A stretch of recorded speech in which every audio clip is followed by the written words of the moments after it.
Тази вечер обръщаме поглед към миньорския град и неговите проблеми. Какви са те и какво е тяхното решение? Ще научим наживо от нашия репортер Гергана Венкова. Добър вечер, Гери.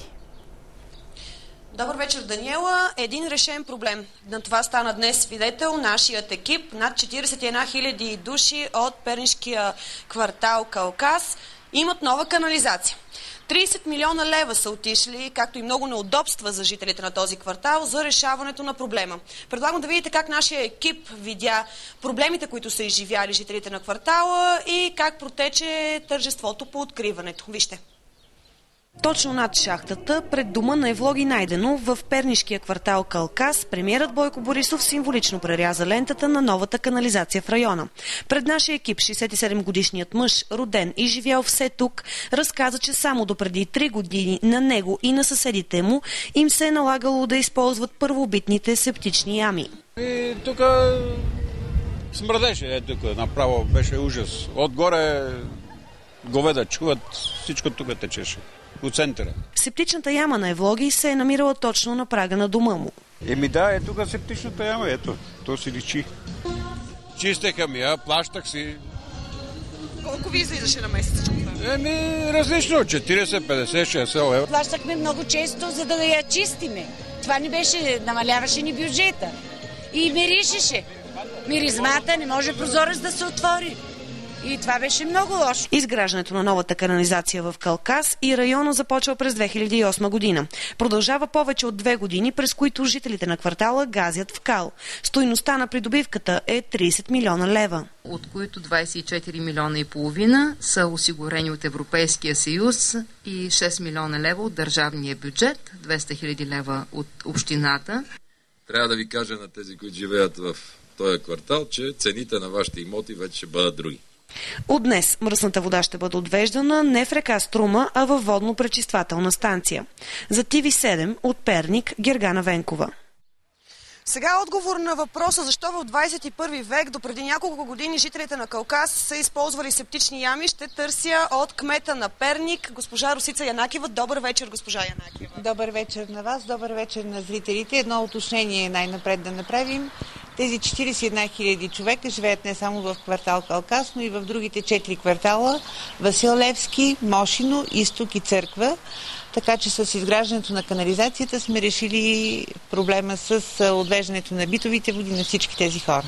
Защо чак до 2-3 години хората се използват такива първообитни механизми за отводняване, като септичните ями?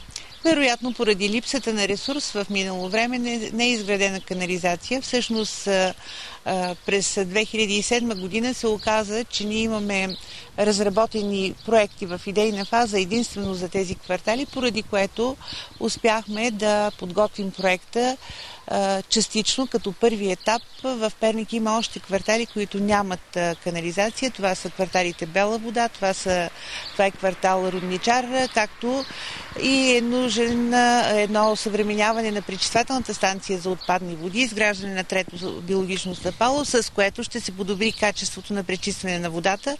Така че всичко е било въпрос на ресурс. Извинявайте, че ви прекъсвам, но времето ни притиска. Какви други проблеми има, които предстои да бъдат решени за перничани? Ние сме подготвили точно за този втори етап проект, който в понеделник ще внесем в оперативната програма с нагласа и готовност от страна на общината да работим за реализацията на този проект. Освен това, наша цел и не само на този мандат, въобще това е една от целите на перничани, е възстановяването на крепостта Кракра и създаването на една сериозна туристическа атракция, която да привлича гражданите на Перник и гостите на Перник на това място. Там сме в етап на финална последна оценка.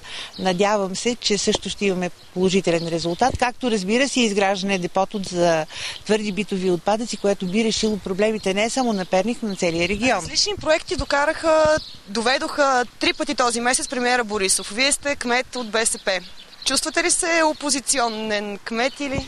Аз не смятам, че когато има проблем на който и да било гражданин, държавата и общината трябва да се противопоставят, да се делят.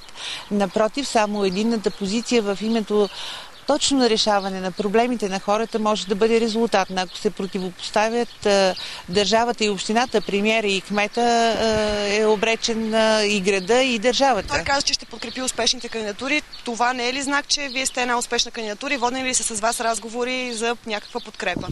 За неговото мнение смятам, че е коректно и редно да попитате него за това какво е отношението към кмета на Перник. С мен конкретни разговори не са водени. Благодаря ви. Колеги, към вас.